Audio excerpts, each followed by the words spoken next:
How long have you been stripping? For 5 years. How did you get into it? I started hula hooping when I was 19. I'm a little rave girl, and I got bored. I kind of wanted to experience more of a connection with myself through a different modality of dance. I started playing with a dragon staff, and that was really fun, but I was like, I want more of a challenge. Like, I need to connect like deeper. I was like, I'm gonna try pole dancing. So I ordered a pole off of Amazon, and I really had so much fun.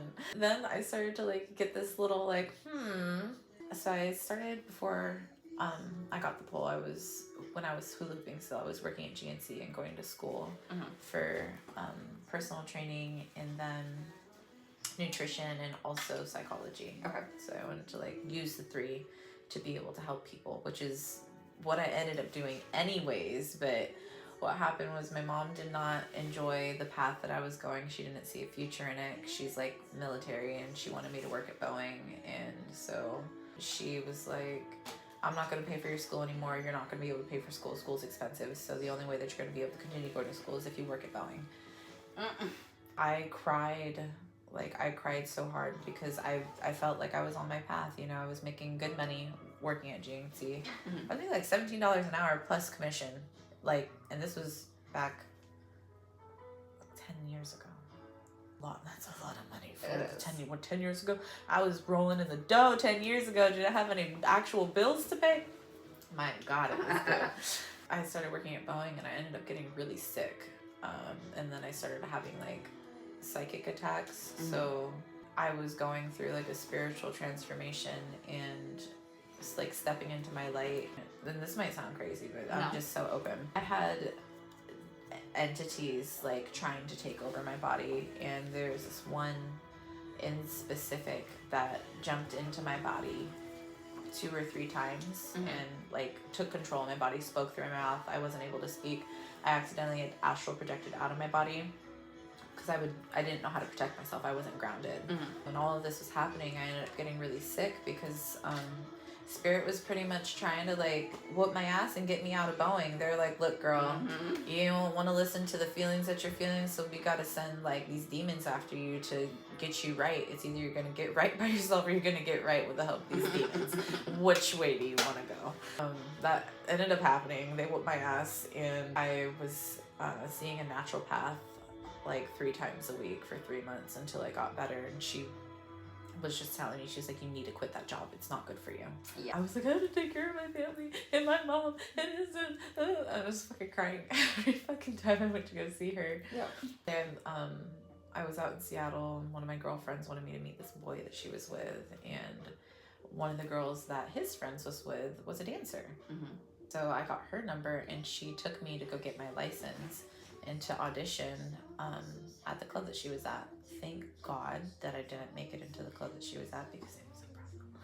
It was a brothel. That would have been a dark path. I wanted to work the weekends only because I was still working at Boeing, and that's why the guy was like, he was like, your audition was the best that I've ever seen. I've been in this business for 20 years, but I can't have you on the weekends because it's for my more experienced girls. And I was like, okay. So I went to Deja Vu on First and Pike. I told the manager that I wanted to work, and he was like, okay, you gotta audition or whatever. And I was like, all right, well, I have my license. So, and he's like, oh, well, if you already have your license, then it's fine. Like, we can just sign you up right now. And I was like, oh, good. Okay.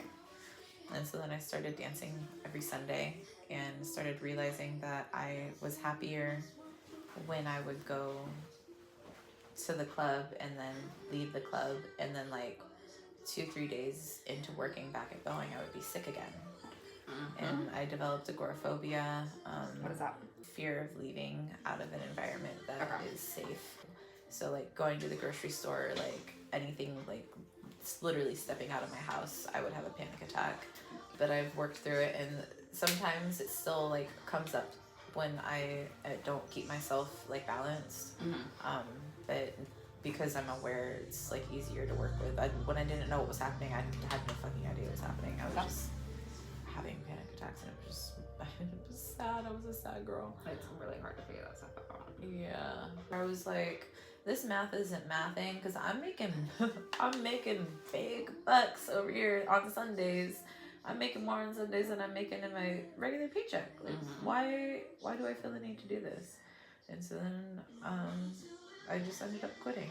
I had this boyfriend that I met at Boeing, and his ex-girlfriend, her family owns one of the private owned clubs. He just told me, he was like, why don't you just quit? You're miserable and I support you.